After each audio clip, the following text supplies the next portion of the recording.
My brother did not invite my wife to his wedding because he did not want drama, and this was also requested by Mom.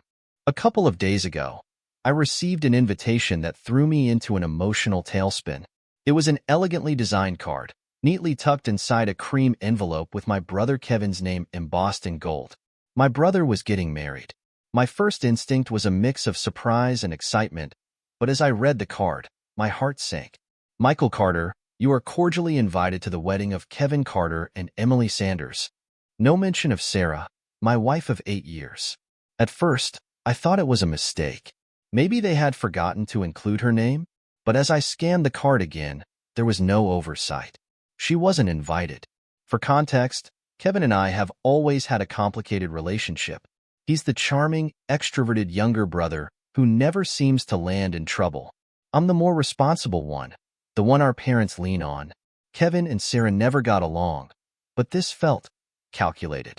That evening, I showed Sarah the invitation. Her reaction was immediate. "Are you kidding me?" she snapped, her green eyes narrowing as she snatched the card from my hand. "Not invited? After everything I've done for your family? I planned his last birthday party, Michael." I nodded, silently agreeing with her frustration. "I don't know what's going on, but I'll talk to him. Maybe it's a misunderstanding." "Misunderstanding?" she scoffed, waving the card in the air. "This is deliberate. I'm not blind. Your brother hates me." I didn't argue. Kevin did have his issues with Sarah. He thought she was too controlling and manipulative. Over the years, she'd rubbed a lot of people the wrong way, my parents included. But to not invite her to his wedding? That was a declaration of war. The next morning, I called Kevin. His phone rang 4 times before he finally picked up. "Hey, Mike," he said, sounding unusually chipper. "Kevin," I started, trying to keep my voice even. "I got the invitation." "Great, right?" Emily picked out the design. "Fancy, huh?" "Yeah, it's nice. But there's a problem." I paused. "Sarah's name isn't on it." There was a silence on the other end, followed by a faint sigh. "Yeah, about that. Look, Mike, this is my day, mine and Emily's. We decided to keep the guest list. Specific? I repeated, my voice rising. "She's my wife, Kevin. How is she not part of this?" "Look," Kevin said, his tone hardening. "I didn't want to have this conversation, but Sarah's not exactly everyone's favorite person. You know that. She's difficult. She makes things about her. Emily doesn't want drama at the wedding." "Difficult? Drama?" I snapped. "She's your sister-in-law. For God's sake, Kevin, this is a slap in the face." "It's my wedding," he shot back.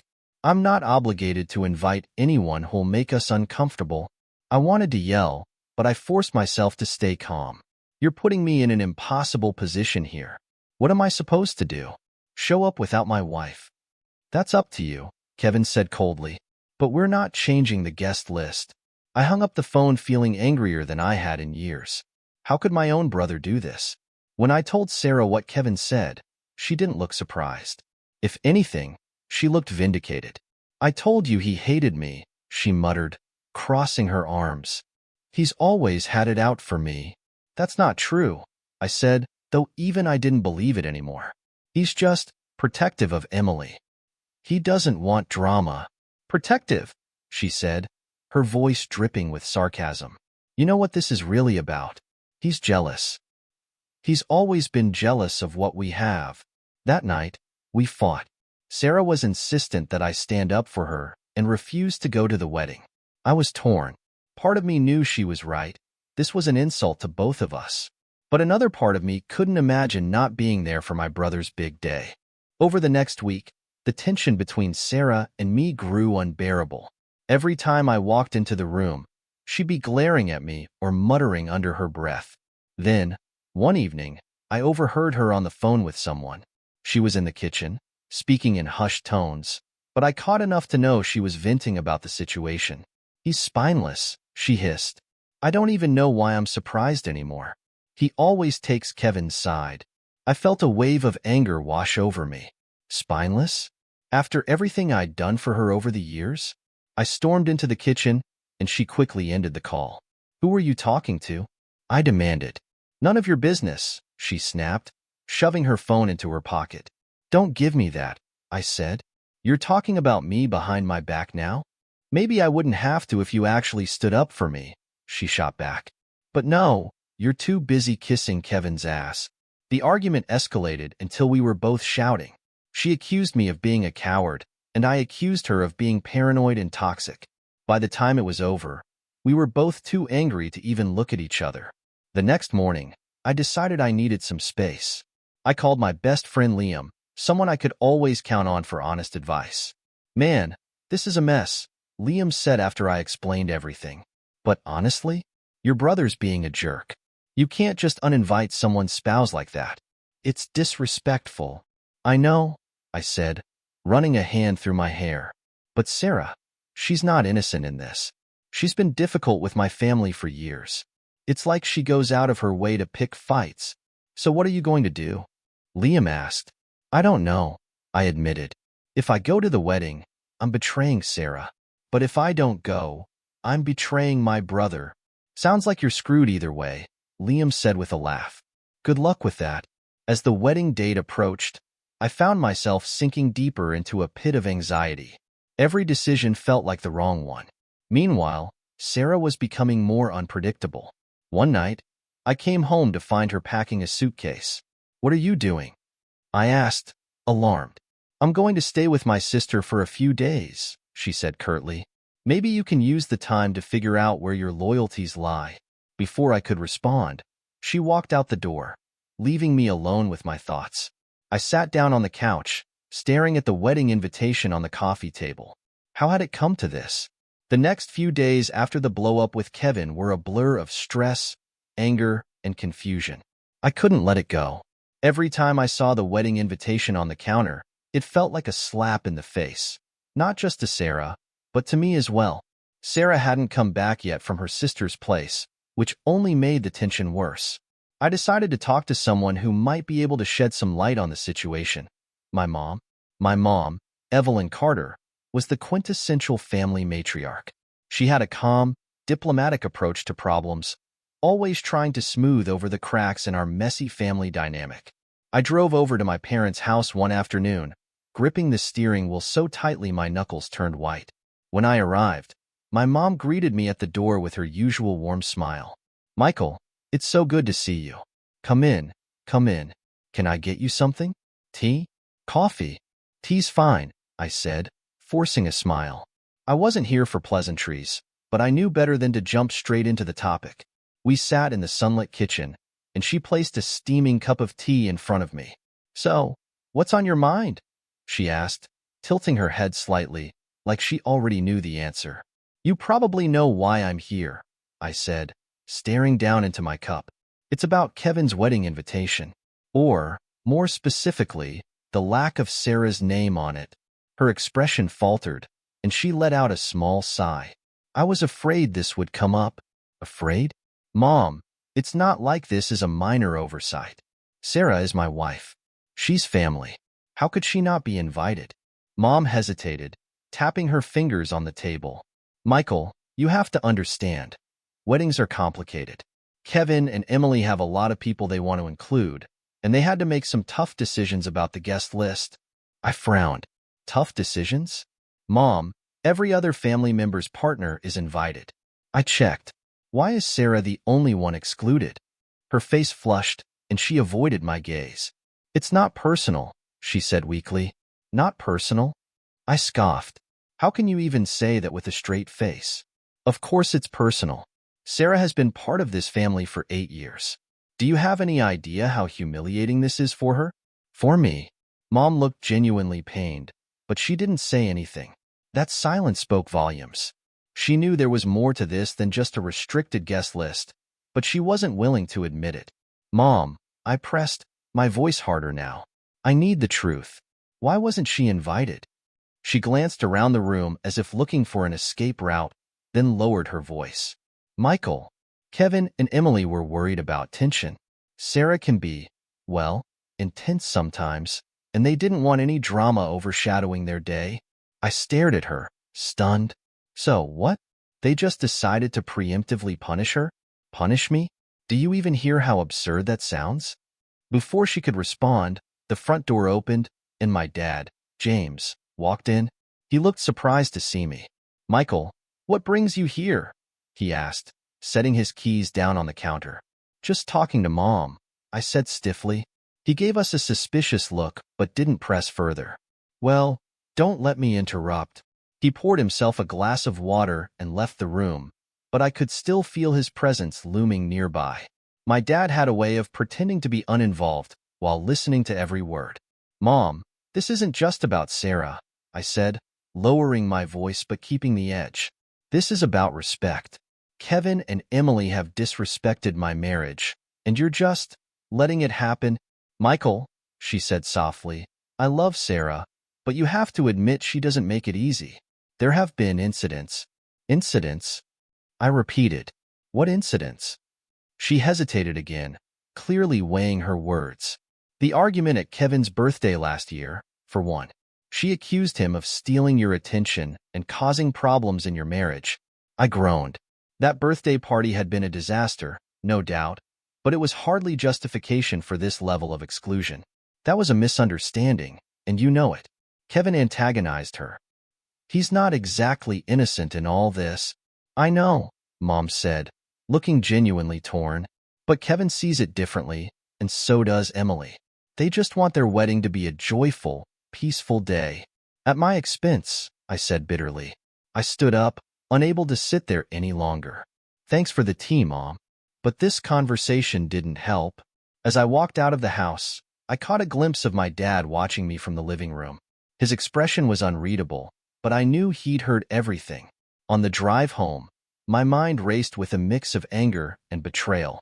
Mom's vague excuses only made things worse. I needed real answers, and I wasn't going to get them from her. The next day, I decided to call my cousin Danielle. She was close to both Kevin and Emily and had a knack for getting the inside scoop on family drama. If anyone could give me the truth, it was her. When she picked up, her voice was cheerful. "Michael, long time no talk. What's up?" "Hey, Danielle," I said, trying to keep my tone casual. "I wanted to ask you something about Kevin's wedding." "Sure," she said. "What about it?" I hesitated, then decided to just rip the Band-Aid off. Why wasn't Sarah invited? There was a pause, and I could almost hear the gears turning in her head. "Oh, you noticed that, huh?" "Of course I noticed," I said. "It's not exactly subtle. Do you know why?" Danielle sighed. "Look, I probably shouldn't be saying this, but Emily's not a fan of Sarah. She thinks Sarah's high maintenance. And Kevin didn't exactly defend her." I clenched my jaw. "High maintenance? That's the excuse? Emily doesn't like her, so she just gets to erase her from the wedding." "It's more complicated than that," Danielle said carefully. "There's a rumor that Sarah said something about Emily behind her back, something about her being shallow or fake. Emily found out and, well, you can imagine how that went over." I felt a headache coming on. "Are you serious? A rumor is enough to blacklist my wife?" "Hey, don't shoot the messenger," Danielle said. "I'm just telling you what I heard." "Great," I muttered. "Thanks for the insight." After I hung up, I felt even worse. This wasn't just about Sarah's past conflicts with Kevin. It was about Emily too. My brother and his fiancée had essentially decided that Sarah wasn't good enough for them, and my parents were too spineless to intervene. That night, Sarah called me from her sister's house. Her tone was sharp, but there was an undercurrent of hurt that I couldn't ignore.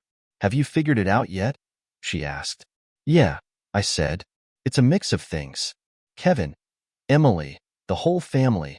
Honestly, they think you're too much." "Too much," she repeated, her voice dripping with disdain.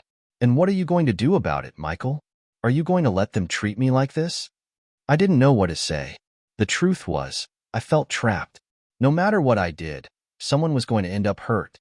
But deep down, I knew she was right. If I didn't stand up for her now, what kind of husband did that make me? The weight of it all felt unbearable. I sat in the darkened living room, staring at the wedding invitation. This was supposed to be a joyous occasion, but instead, it was tearing my family apart. And I had no idea how to fix it. The tension surrounding Kevin's wedding had reached a breaking point. After days of stewing over the situation, I decided it was time to confront him and his fiancée, Jessica, directly.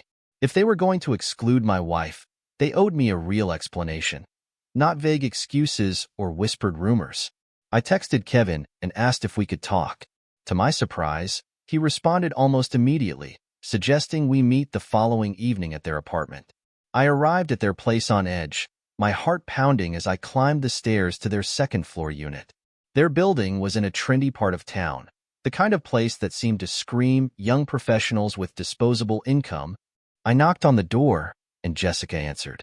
"Michael, come in," she said, her tone overly bright.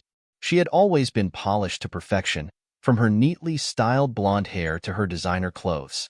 Tonight was no exception. "Kevin's just grabbing some drinks from the kitchen. Make yourself comfortable." The living room was immaculate, with perfectly arranged furniture and not a speck of dust in sight. It felt more like a showroom than a home. I sat down on the edge of their pristine white couch, feeling out of place and more than a little tense. Kevin walked in a moment later, holding a couple of beers. "Hey, Mike," he said, handing me one. "Glad you could come by." "Yeah," I said flatly. "Thanks for making time." Jessica sat down next to Kevin, her hand resting lightly on his knee. The two of them looked like a picture-perfect couple, comfortable, composed, and completely united. It only made the pit in my stomach grow deeper. "So," Kevin began, clearing his throat, "I'm guessing you're here about the wedding." "Of course I am," I said, unable to keep the frustration out of my voice. "You excluded my wife. You didn't think I'd want an explanation?" Jessica shifted slightly, her expression cool and composed. "Michael, we understand that this is upsetting for you, but there's a reason for our decision." "Then let's hear it," I said, leaning forward. "Because so far, all I've gotten are vague excuses and half-truths." Kevin looked uncomfortable, glancing at Jessica for support. She took the lead, her tone measured and calm. "2 years ago, at your parents' anniversary dinner, Sarah made some comments that were offensive. They hurt me deeply, and honestly, they've stuck with me ever since." I frowned, trying to recall the dinner in question. "What comments?" "I don't remember her saying anything offensive. She made a joke about me being shallow and materialistic," Jessica said, her voice tightening slightly. She said it loud enough for me to hear, and it was humiliating. "It's not the kind of thing you just forget." I blinked, trying to process what she was saying. "Are you sure she wasn't joking?" "Sarah has a dry sense of humor. Sometimes people misunderstand her." "It didn't feel like a joke," Jessica said firmly. "It felt like an attack." Kevin chimed in, his voice softer. "Mike, I've tried to stay out of it as much as I can, but Jessica was really hurt by what Sarah said. I can't ignore that." "Kevin," I said, turning to him, "do you seriously think this justifies excluding her from the wedding? A single comment, one you're not even sure she meant seriously?" Jessica folded her arms. "It wasn't just one comment. That was just the beginning. Over the years, Sarah has made it clear that she doesn't respect me or our relationship. She's constantly taking little digs, making me feel like I don't belong in your family." "That's not true," I said, my voice rising. "Sarah has her flaws, sure, but she's not malicious. If she said something that upset you, she'd apologize if you gave her the chance." Jessica shook her head. "I'm sorry, Michael, but I'm not willing to take that risk. This is our wedding, and we want it to be a day filled with love and positivity, not tension and drama."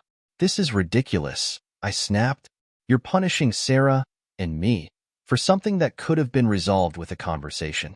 Instead, you've turned it into a personal vendetta." Kevin ran a hand through his hair, clearly uncomfortable. "Mike, this wasn't an easy decision for me. Believe me, I didn't want it to come to this. But Jessica and I talked about it for a long time, and we agreed this was the best choice for us." "The best choice for you," I said bitterly. "Not for the family. Not for me. Just for you." Jessica's eyes flashed, but she didn't respond. Kevin leaned forward, his expression earnest. "I know this hurts, and I'm sorry. I really am. But this is about creating the kind of day we want, one that feels safe and joyful for everyone involved." I stood up, unable to sit there any longer. "You don't get it, do you? This isn't just about the wedding. This is about respect. You're telling Sarah, that she doesn't belong in this family. And you expect me to be okay with that? Michael, Jessica said sharply, we're not trying to exclude you. We want you there. But Sarah has caused too much tension, and we're not willing to compromise on this. Compromise? I repeated, laughing bitterly. You're not compromising. You're bulldozing over everything and everyone to get what you want. Kevin stood as well, his tone pleading. Mike, please don't do this. We want you to be part of the day. Don't let this ruin everything. I stared at him. My brother who I'd grown up with, who I'd always tried to support even when he made questionable decisions. And now he was asking me to betray my wife to make his fiancée happy. I need some air, I muttered, grabbing my jacket and heading for the door. As I walked down the street, my mind raced. Jessica's accusations felt overblown, even petty, but Kevin's willingness to back her up hurt more than I could put into words. This wasn't just about Sarah anymore. It was about loyalty, about family, about the cracks that had been forming for years and were now threatening to split us apart. I pulled out my phone and called Sarah. She picked up on the second ring. Michael, she said, her voice cautious. They said it was because of something you said at the anniversary dinner 2 years ago. I said bluntly. There was a pause. What? What did I supposedly say? Jessica claims you called her shallow and materialistic. She says it's been bothering her ever since. Sarah let out a bitter laugh. Are you kidding me? I remember that dinner. I made a joke about how she always had the latest designer bags. She laughed at the time. I thought she got it. Well, apparently she didn't, I said. And now Kevin's backing her up, saying it's about protecting their safe and joyful day. Sarah's voice hardened. Safe and joyful? Give me a break. This is about control. Jessica wants to push me out, and Kevin's too spineless to stand up to her. I sighed, leaning against a lamppost. I don't know what to do, Sarah. They're not budging, and I'm stuck in the middle of this mess. You're not stuck, she said firmly. You're my husband, Michael. You need to stand up for me, for us. Her words hit me like a punch to the gut. She was right. I couldn't let Kevin and Jessica dictate the terms of my marriage, no matter how much I loved my brother. But the path forward felt impossibly fraught, and I had no idea how to navigate it without losing everything I cared about. The fallout from my meeting with Kevin and Jessica was immediate and brutal. When I got home that night, Sarah was waiting for me, sitting on the edge of the couch with her arms crossed. Her face was a mixture of anger and hurt. She had been on edge for days, but this felt different. The air between us was heavier now, thick with unspoken tension. So, she said as soon as I walked through the door. What excuse did they give you this time? I hesitated, dropping my keys on the counter. Jessica says you made a comment at Mom and Dad's anniversary dinner 2 years ago. Something about her being shallow and materialistic. Sarah blinked, then laughed. A sharp, bitter sound. That's what this is about. A joke I made 2 years ago? Are you kidding me? She claims it wasn't a joke, I said carefully. She says it hurt her, and it's been bothering her ever since. Unbelievable, Sarah muttered, shaking her head. Michael, you were there. You know I wasn't serious. She even laughed at the time. And now, years later, she's using this as an excuse to shut me out. I sat down next to her, trying to keep my voice calm. I don't think it's just about that.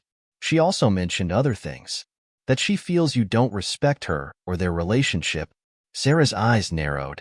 And what does Kevin think? Does he agree with her? I nodded reluctantly. He says it was a tough decision, but he's standing by her. Of course he is, she snapped. Spineless.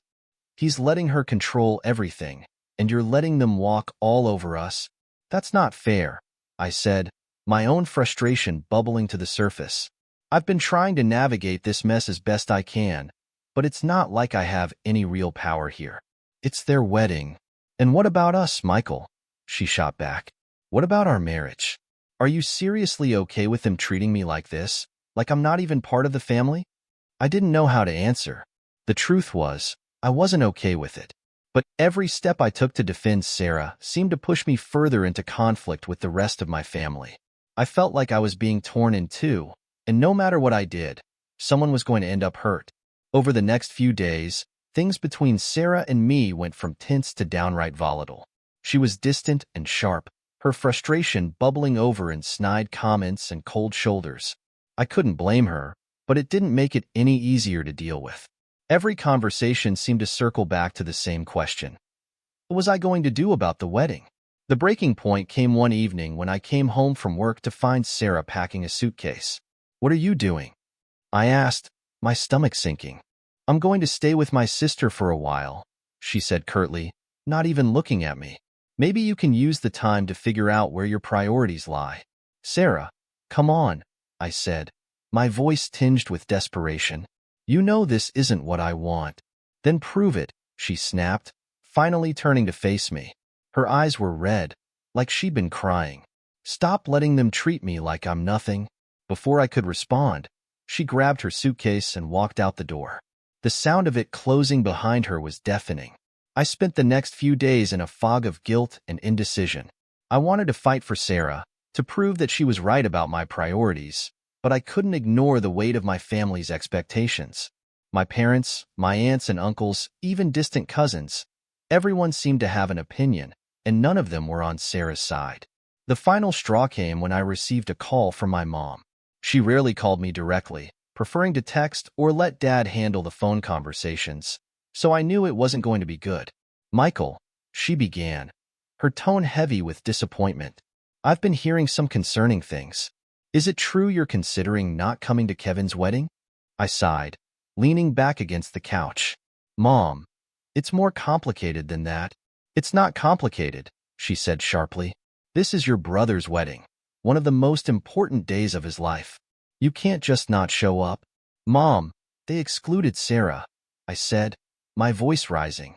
"They made it clear that she's not welcome. How am I supposed to be okay with that?" "Michael," she said, her tone softening slightly, "I understand that this is hard, but sometimes you have to think about the bigger picture. This isn't just about you and Sarah. It's about the whole family. If you don't go, it's going to cause a lot of hurt feelings." "Hurt feelings?" I repeated, incredulous. "What about Sarah's feelings? What about mine? Doesn't that matter?" "Of course it matters," she said quickly. "But Kevin and Jessica have their reasons, and as much as you may not agree with them, it's their wedding. You have to respect their choices, even if it means disrespecting my marriage." I asked bitterly. There was a long pause on the other end of the line. When Mom finally spoke, her voice was barely above a whisper. "I just don't want this to tear the family apart." I hung up feeling angrier and more alone than ever. It was clear that no matter what I did, someone was going to see me as the villain. If I went to the wedding, I'd be betraying Sarah. If I didn't go, I'd be betraying my family. In the end, I made my decision. I wasn't going to the wedding. I couldn't. As much as it hurt to disappoint my family, I couldn't stomach the idea of abandoning Sarah. She was my wife, my partner, and I had to stand by her, even if it meant standing alone. When I told my parents, the fallout was immediate. My dad called me selfish, saying I was letting Sarah poison my relationship with the family. My mom cried, saying she never thought I'd put my marriage above my duty as a brother. Even Kevin called, furious, accusing me of ruining his big day out of spite. "You're making a huge mistake, Mike," he said. "This is bigger than you and Sarah. This is about family." "She is my family," I said firmly. "And if you can't accept that, then maybe it's you who's making the mistake." The days leading up to the wedding were some of the loneliest I'd ever experienced. Sarah was still at her sister's, and my phone was constantly buzzing with messages from relatives, all of them trying to convince me to change my mind. Some were angry, others pleading, but the message was always the same. Go to the wedding. Don't ruin this for Kevin. But I held my ground. On the day of the wedding, I sat alone in my apartment, feeling a strange mix of sadness and relief. I knew I'd made the right choice, but that didn't make it any easier. I could only hope that, in time, my family would understand. When Sarah came home later that evening, she looked surprised to see me still in my suit. "You didn't go," she said, her voice soft. "No," I said, standing up. "I couldn't. Not without you." She stared at me for a moment, then crossed the room and hugged me tightly. For the first time in weeks, I felt a sense of peace. No matter how much chaos surrounded us, we still had each other. And for now, that was enough. After the wedding drama had settled, or at least seemed to, I tried to rebuild some semblance of normalcy with my family. But the tension lingered like a bad taste in my mouth.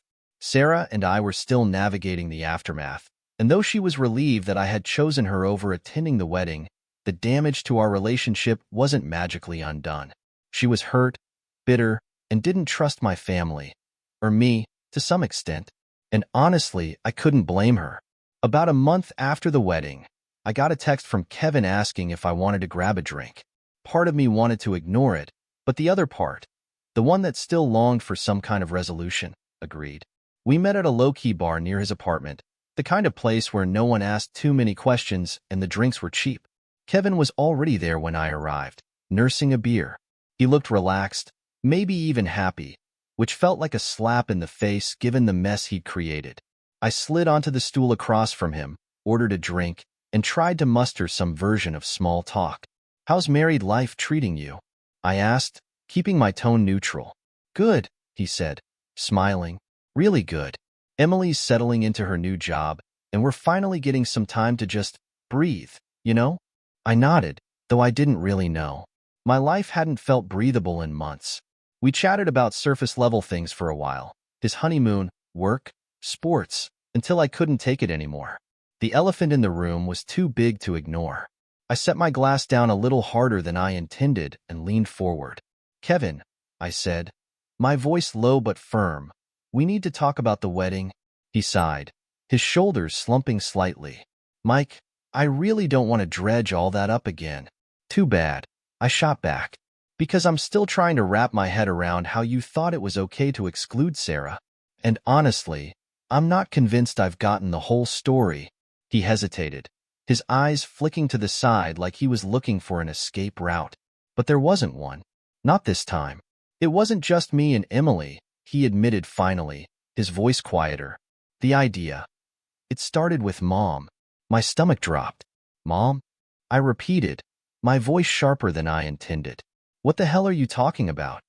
Kevin sighed again, rubbing the back of his neck. "Look, Mom was the one who brought it up initially. She thought it would be better to keep Sarah off the guest list, to avoid drama, you know? Emily and I weren't sure at first, but the more we thought about it, the more it made sense." I stared at him, trying to process what he was saying. My mom, the one person I thought might have been in my corner, had been part of this? Worse, she'd started it? "Are you kidding me?" I said, my voice rising. "Mom was behind this? And you didn't think to tell me?" "It wasn't like that," Kevin said quickly. "She wasn't trying to hurt anyone. She just thought it would be easier for everyone." "Easier?" I interrupted, my voice practically a shout now. "How the hell is cutting my wife out of the wedding easier for anyone? Do you have any idea what that did to her?" "To me?" Kevin flinched but didn't argue. "It wasn't just Mom," he said after a moment. "Dad agreed with her. So did Aunt Linda and Uncle Mark. They all thought it was the right call." I felt like I'd been punched in the gut. This wasn't just Kevin and Jessica's decision. It was a coordinated effort.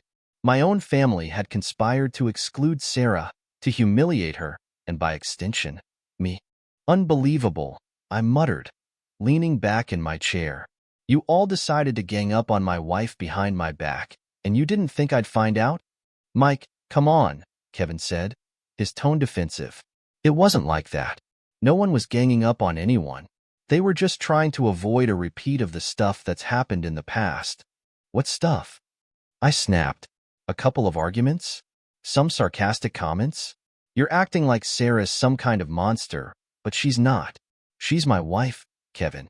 She's family, whether you like it or not." Kevin didn't respond right away.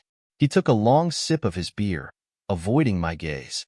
Finally, he said, "Look, I'm sorry if you feel betrayed. That wasn't the intention. But we did what we thought was best for everyone." "No," I said coldly. "You did what was easiest for you. There's a big difference." I stood up, throwing a couple of bills on the table to cover my drink.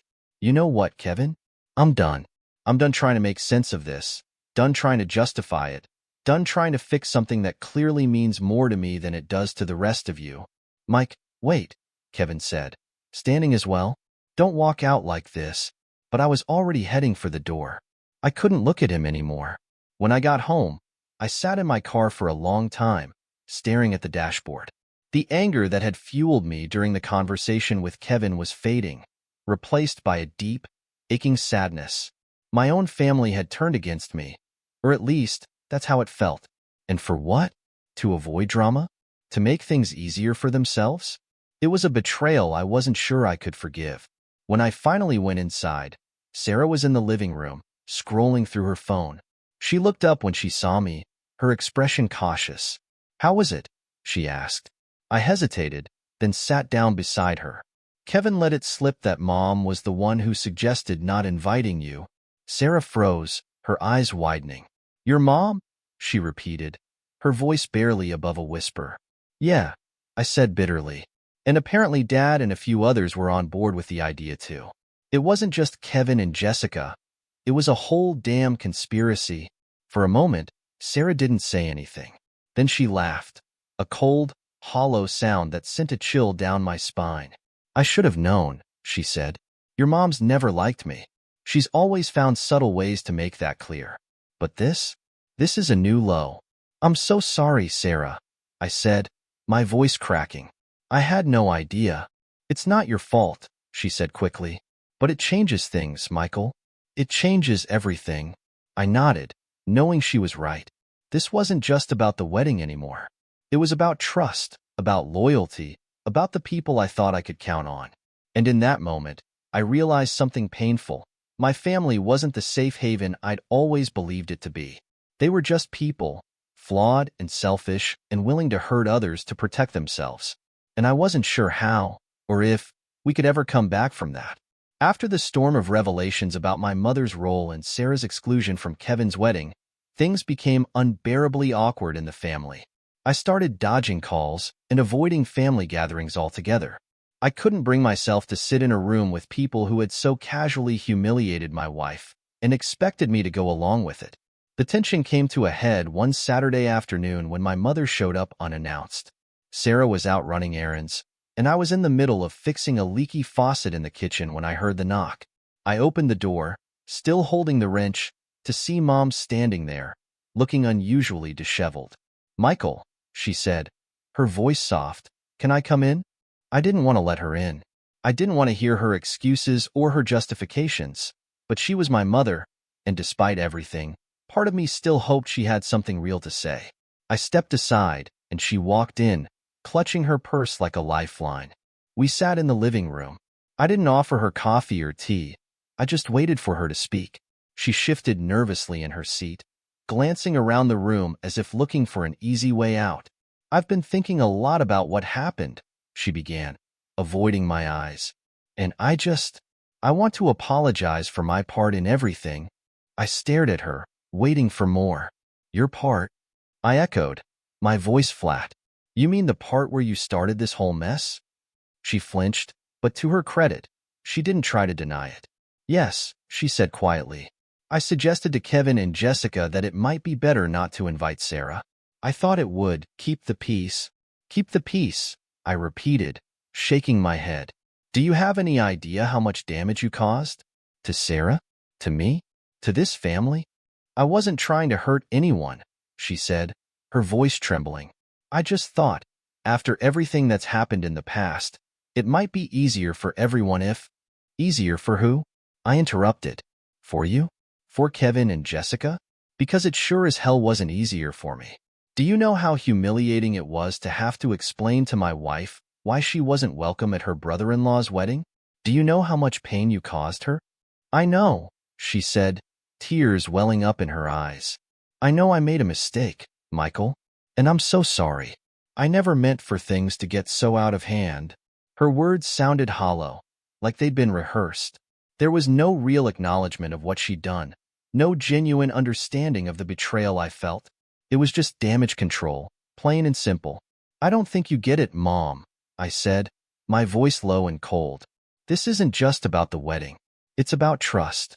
You went behind my back and conspired with Kevin and Jessica to exclude my wife from a family event. How am I supposed to trust you after that?" She looked down at her hands, twisting her wedding ring nervously. I just want things to go back to normal, she said softly. I laughed bitterly. Normal? Do you really think that's possible after everything that's happened? Before she could respond, the door opened, and Sarah walked in, carrying a bag of groceries. She froze when she saw my mother sitting on the couch. What's going on? She asked, her voice wary. I was just apologizing, my mother said quickly, standing up.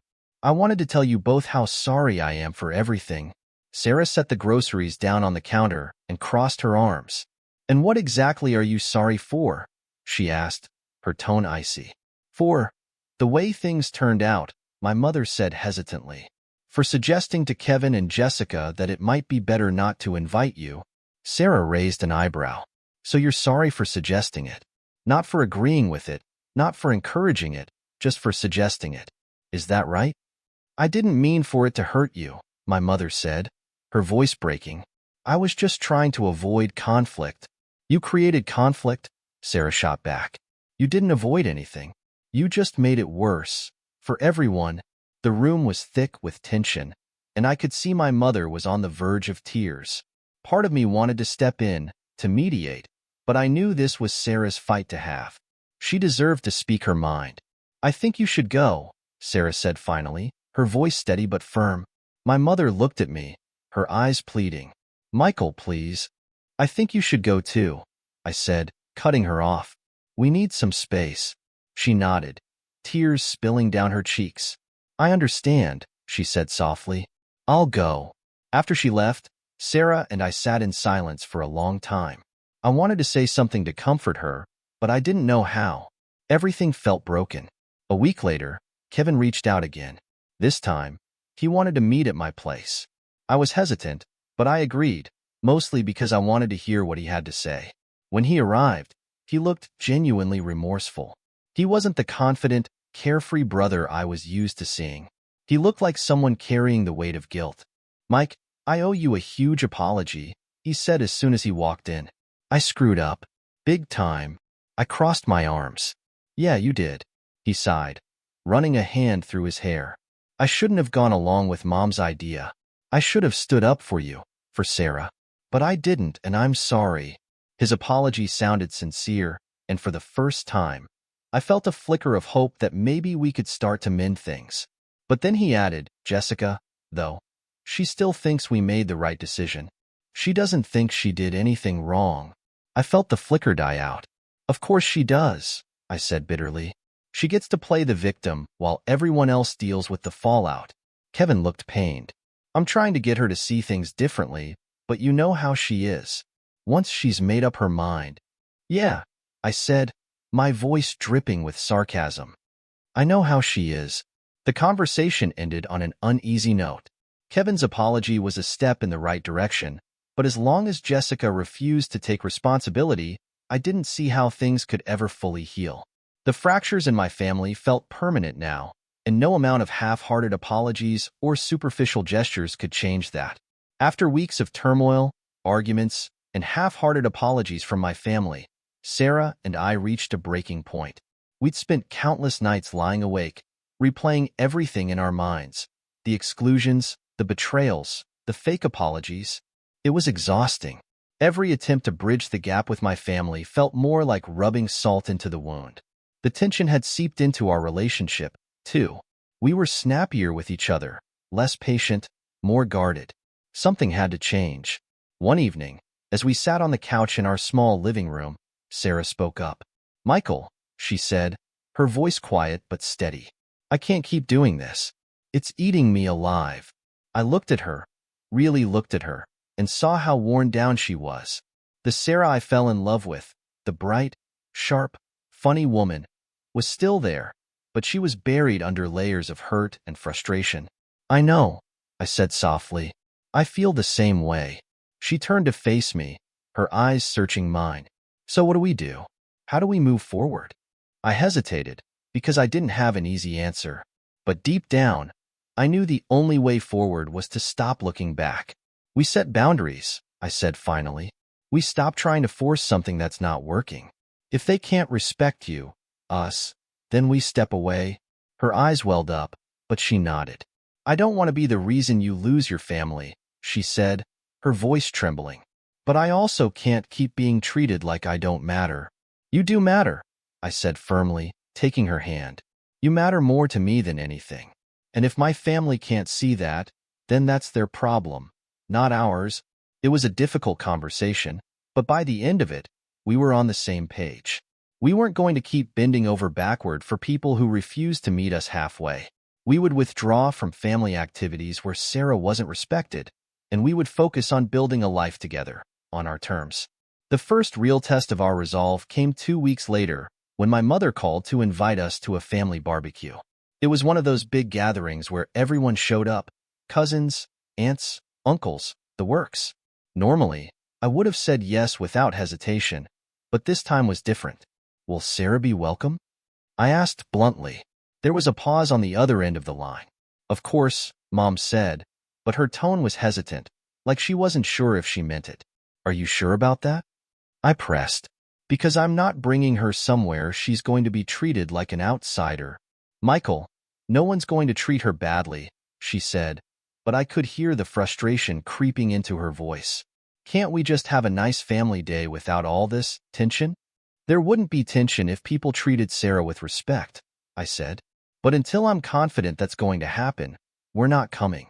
Michael, this is ridiculous, Mom snapped. She's your wife, not the Queen of England. No one's out to get her. Then why did you suggest excluding her from the wedding? I shot back. Because that sure felt like you were out to get her. She didn't have an answer for that, and the conversation ended on a sour note. I felt a pang of guilt as I hung up, but it was quickly overshadowed by a sense of relief. For the first time, I'd stood my ground, not just for Sarah, but for us. As the months went on, we began to withdraw more and more from family events. It wasn't an easy decision. I missed my dad's bad jokes, my cousin's stories, the way my family could light up a room when everyone was getting along. But those moments felt like a distant memory now, replaced by coldness and resentment. We started focusing on our own lives, carving out a new path for ourselves. Sarah had always wanted to go back to school to finish her degree, so we made a plan to make that happen. I picked up extra shifts at work to help cover the costs, and she threw herself into her studies with a determination that reminded me of why I fell in love with her in the first place. In the meantime, we began exploring the idea of moving to a new city. It wasn't an easy decision. We'd both grown up in the same town, and most of our friends and family were here. But the idea of starting fresh somewhere else was appealing. It felt like a chance to leave the baggage behind and focus on building something new. One evening, as we sat in the living room going over job listings and rental properties, Sarah looked at me and smiled for the first time in what felt like forever. I think this could be good for us, she said, her voice full of hope. A fresh start. I smiled back, feeling a glimmer of that same hope. Yeah, I said. I think so too.